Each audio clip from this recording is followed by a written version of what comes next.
Everyone gets to hear and see it. Are we ready? Now, you can start in, okay? Now, when you get to the first steps here, just wait there for me, okay? You can start walking here. Well, this entrance to the cave here was blasted out between 1912 and 1914. Like I said, I'm going to be repeating myself. Well, this entrance to the cave here was blasted out between 1912 and 1914.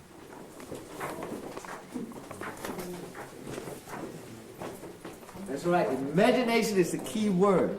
Now just come over here. Now look right now. See what looks like a formation of a cat? Next to what looks like a frog. See right there? And look to the right over here what looks like a profile of the head of Christ. With the spotlight on right there.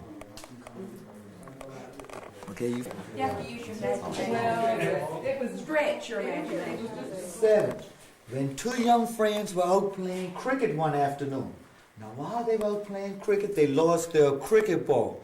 They went searching for it on the grounds and noticed that this ball had went down through a hole. One of the friends went home and got in some rope and a lantern.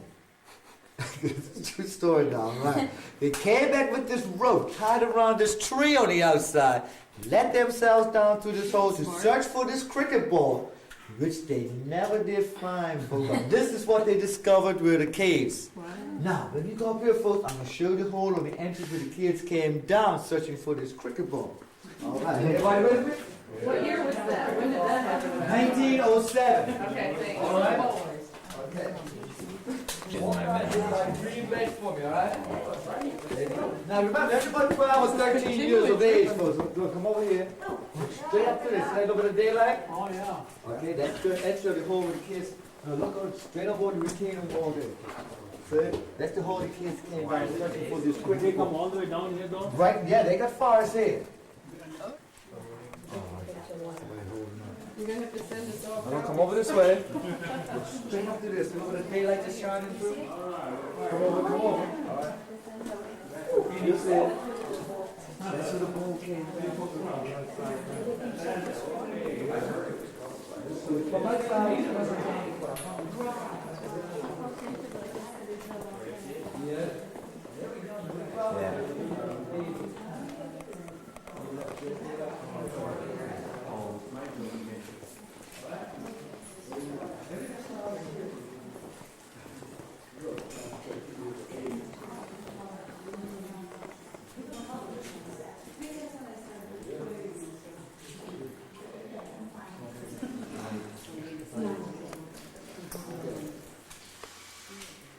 okay, folks, now, let me explain something, folks. At one time, that used to be the main entrance to come through to tour the caves. There were 165 wooden steps coming from the outside grounds down to the water level that we see here. During that time, folks, that's when we used to use rowboats to go from one end of the cave to the other. But they stopped that in 1929 is when they built this floating bridge that we see here. Now, folks, the temperature in the cave, folks, is 68 degrees. The water temperature is 65 degrees. These temperatures stay constant all year round. The water that you see in the cave is salt water, so it is part of the Atlantic Ocean that you see inside this cave, all right? There is no, and this water is tidal. There is no kind of marine life living in these waters. Now, the basic makeup of the formation throughout the cave here, folks, is limestone calcium carbonate. These formations take 100 years for 1 cubic inch for them to grow or to form. And let me show you something over here. Okay. Now, just take a look at this formation right here, please. Now, you notice this formation from the top, which is known as stalactite, from the base down to stalagmite. Now notice how it's connected in the middle right here, folks. Once it connects in the middle, it forms what is known as a column. All right, now when we get around further, I will show us the two largest formations or the two largest columns that we have in these caves. Now, keep in mind, like I said, it takes 100 years for 1 cubic inch. And remember, these caves were discovered only in 1907, and this is only 1996. So using the generalization, that gives you a general idea how old these formations are in these caves. So these caves haven't been touring for 100 years yet. All right, we can come on through. Now, what's the step?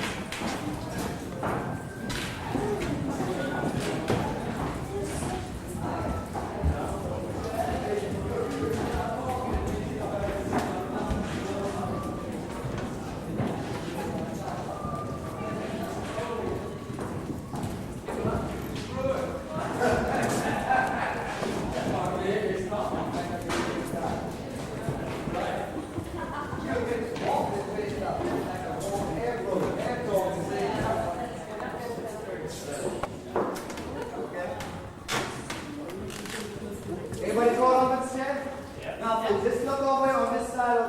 These are the two largest formations I was telling you about, folks. These two are in front of us. Now, we call these two icebergs. Oh, yeah. The reason for that for is because 3/4 of it is submerged underwater. Underwater. Now, remember what I said? It takes 100 years for 1 cubic inch. So it has been estimated that these to be millions and millions of years old. All right, now let's take a look at the side over here first. I want to say something back here, all right? Well, I'm gonna let you know in a minute. Okay, just look over the side, folks, all right? Hello? Now, this formation that I'm pointing out to you right here, folks, that is what we call a totem pole or a French poodle sitting up. All right? Use your imagination now, folks. Now, this formation, it stands 14 feet tall in 20 feet of water. The depth of the water, which is all behind that, folks, is 55 feet. All right? Okay, now let me get up front here, folks. Okay? You all hear me back there, right? Yeah. Now, this is where this formation, see where my flashlight is shot, an archway formation. These are what we call pipe organs, or, you know, like in the church, you know, the organ pipes. All right. Okay. Yeah, I'm right here. This formation. All the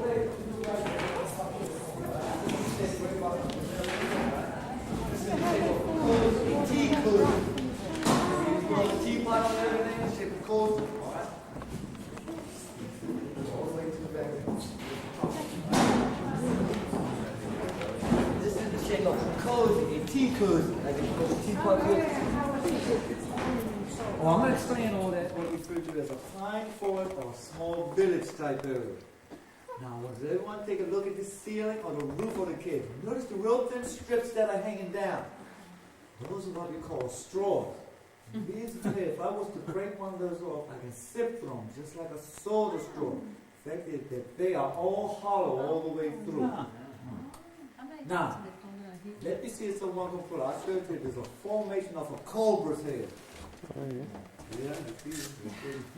Cobra snake. Look at that. Yeah. You take a cobra snake sample there. Now, right. Now, folks, now this is important and it's final information, so you gotta listen carefully. I'm gonna cover all your questions and answers, all right? Notice when you're coming through here, folks, you can hear it now. Water dripping throughout the cave. You can feel some of the water dripping on. Keep in mind, the water dripping in this cave lets us know that this cave that we're in is still active and it is still growing. Now, the two large formations that I pointed to up front up here, the two iceberg formations, this is important. The only way they got to grow and become that size is because at one point in time, there was no water in this cave. Like I explained to you earlier, the water that's in this cave is part of the Atlantic Ocean. What happened, the ocean water forced an entrance from the outside for this water to come into this cave. Now, let me give you a general idea where the water flows, where the entrance is at on the outside. You all know where the Bermuda airport is at. Across the way, which sits the Marriott Castle Hotel. Between those 2 points, at the basement of the ocean out there, that's where this opening is, where this water flows in to arrive into this cave. Now, since this water that's in this cave has to travel a long distance from the outside to arrive in here, by the time it reaches in here, the water has filtered itself out. That is why this water looks so clear in here. All right? By coming through this cave, and it filters it on itself. Now, one more thing. Now, through that, and that's how this cave gets its name. Crystal Cave is from the clarity of the water. That's how the cave name is given to. Now, through that same opening on the outside fish do come through there and arrive in it. Maybe once or twice a year they come into this cave. But what happens once the fish get in here, like I explained before, there is no sunlight coming through and there is no food like before them. So they know they cannot survive in here, so they do make it out and swim back out into the ocean. Any questions? You don't find any dead fish once in a while in here? No, no, not at all. So that lets us know that they do find their way back out into the ocean. Now, someone asked about the scuba divers that come through here. What happened? In 1955, scuba divers went down through here. There's an opening that goes back all through there, in that area back there. They found a tunnelway. When they came up to the other side, they found 3 or 4 more large rooms of caves. And what happened? Now, those caves that they found were about a mile long. The cave that we're in now, Crystal Cave, only makes up 1/8 of that area. But this is what happened. When they went on the outside and checked the property on the outside, came to find out folks had already had homes built on top. So this is what you got to keep in mind. The folks that had this cave had asked them if they wanted to sell the land or the property. The folks said no, that was their personal land, and the caves, they already had their homes built on top. So you had to honor the commitment to their property. So to this day, those caves are not over. But the divers who still frequent down there every now and then, so those caves are beautiful inside. There's a lot of water flowing through them, a lot of formation. And they're about 3 or 4 times as large as the caves that we're in now. But you got to understand, there's a commitment to the land. If they want to decide, the choice is up to them, all right? All right, any questions? The water stayed the same level all the time? No, the water is tidal in here, so it does rise. Now, it's low tide now, right? You see where it sits right down at this level. Because when it gets high, we get up to about this level here, all right? When you go outside in Bermuda, when you go ride, bikes on the bus, just check the water tide. You see it's exactly the same as it is inside the cave here. And you can see it's exact. No matter what it is on the outside, it will be exactly the same as inside the cave. And it does go to regular, 6 to 7 hour cycles that it stays up and goes down. All right? Okay, now hold on a second, folks. Look at it. Over here. This is our miniature Statue of Liberty right here in front. That's really good. That's good. Now, folks, all right? Now, after you get up the Statue of Liberty, I want everyone to take a look down there and you can see what is the reflection of the New York City skyline. All right? Cleaner anyway. Now, I got one more response on our way back through, folks, so we can come back this way, please. All right. Everybody with me? Okay. Thank you for coming, all right? That's a Buddha formation, all right? Oh, for heaven's sakes. Thank you. You enjoy it? That's great. Thank you. You're welcome. Thank you. You're welcome, all right? Thanks. Thank you very Buddha. much. You enjoy it?